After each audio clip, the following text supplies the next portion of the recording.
అనగనగా ఒక పెద్ద అడవి ఉండేది. ఆ అడవిలో ఎత్తైన చెట్లు, పారే జలపాతాలు, మధురంగా కూసే పక్షులు, శక్తివంతమైన జంతువులు ఉండేవి. ఆ అడవికి రాజు ఒక భయంకరమైన సింహం. దాని పేరు వీరసింహం. వీరసింహం చాలా బలవంతుడు. అతని గర్జన వింటే అడవంతా వణికిపోయేది. ఏ జంతువు అతని ముందు నిలబడే ధైర్యం చెయ్యదు. అందరూ అతన్ని గౌరవంతో పాటు భయంతో చూసేవారు. కానీ వీరసింహానికి ఒక పెద్ద సమస్య ఉండేది. అతనికి గర్వం చాలా ఎక్కువ. ఈ అడవిలో నాకంటే శక్తివంతుడు ఎవ్వరూ లేరు అని ఎప్పుడూ చెప్పుకునేవాడు. ఒకరోజు ఉదయం అడవిలోని పెద్ద వటవృక్షం మీద ఒక చిన్న పక్షి కూర్చొని పాట పాడుతుంది.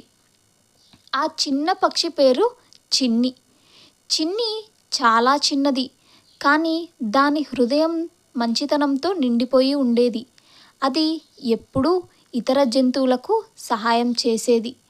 ఒకరోజు చిన్ని పాట విని అడవిలోని జంతువులు ఆనందంగా నవ్వుతున్నాయి.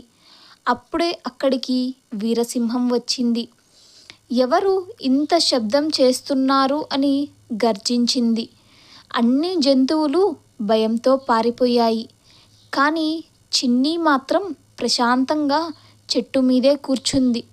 మహారాజా, నేను పాట పాడుతున్నాను అంది చిన్ని చిన్నగా.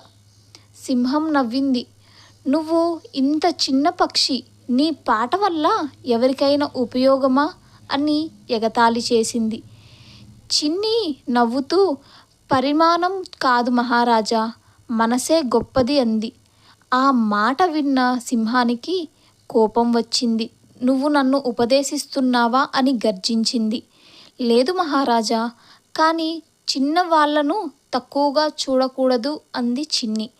సింహం కోపంగా వెళ్ళిపోయింది. కానీ చిన్ని మాటలు దాని మనసులో మిగిలిపోయాయి. కొన్ని రోజుల తరువాత అడవిలో భారీ వర్షం పడింది. గాలులు బలంగా వీచాయి. చెట్లు విరిగిపోయాయి. జంతువులన్నీ దాక్కున్నాయి. వీరసింహం వేటకు వెళ్ళి తిరిగి వస్తుండగా వేటగాళ్ళు వేసిన ఒక పెద్ద వలలో చిక్కుకుంది. సింహం గట్టిగా గర్జించింది, ఎవరైనా కాపాడండి అని. కానీ ఎవరూ దగ్గరకు రావడానికి ధైర్యం చేయలేదు. సింహం దగ్గరకు వెళ్తే మనల్ని తినేస్తుంది అని జంతువులన్నీ దూరంగా నిలబడ్డాయి. అప్పుడు అక్కడికి చిన్ని వచ్చింది. మహారాజా, ఏమైంది అని అడిగింది.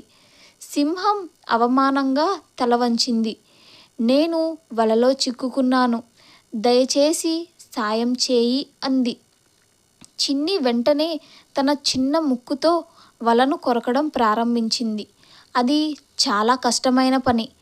వల బలంగా ఉంది, కానీ చిన్ని ఆగలేదు. మరొక చిన్న ఎలుక కూడా వచ్చి సహాయం చేసింది. కొంతసేపటికి వల చినిగిపోయింది. వీరసింహం బయటకు వచ్చింది. అది ఆశ్చర్యపోయింది. సింహం కళ్ళల్లో నీళ్లు. నేను ఎంత బలవంతుడినైనా నన్ను కాపాడింది ఒక చిన్న పక్షి అని అనుకుంది. సింహం కళ్ళల్లో నీళ్లు వచ్చాయి. చిన్ని, నన్ను క్షమించు. నేను నిన్ను చిన్నదిగా చూసి అవమానించాను. అది చిన్ని నవ్వింది. మహారాజా, నిజమైన గొప్పతనం శక్తిలో కాదు, వినయంలో ఉంటుంది అంది. ఆ రోజు నుంచి వీరసింహం పూర్తిగా మారిపోయింది.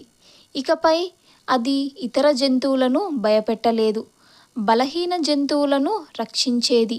అడవిలో సమస్య వచ్చినప్పుడు అందరినీ కలిసి పరిష్కారం కనుక్కునేది. చిన్ని మాత్రం అందరికీ స్నేహితురాలిగా మారింది. ఒకరోజు అడవిలో మళ్ళీ కరువు వచ్చింది. నీళ్లు ఎండిపోయాయి. జంతువులన్నీ బాధపడుతున్నాయి. వీరసింహం ఇలా అన్నది, మనమంతా కలిసి పనిచేస్తే మాత్రమే ఈ సమస్య నుండి బయటపడగలం. చిన్ని ఆకాశంలో ఎగిరి దూరంగా ఒక చిన్న చెరువు కనిపెట్టింది. అది వెంటనే వచ్చి అందరికీ చెప్పింది.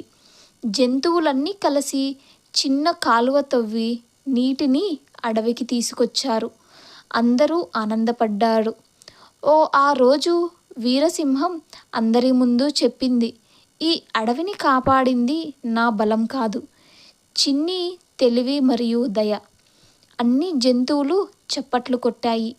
చిన్ని నవ్వుతూ, మనమందరం కలిసి ఉంటే ఏ సమస్యనైనా జయించగలం అంది. చిన్నవారిని ఎప్పుడూ తక్కువగా అంచనా వేయకూడదు. నిజమైన శక్తి బలంలో కాదు, దయ, వినయం, సమయస్ఫూర్తిలో ఉంటుంది.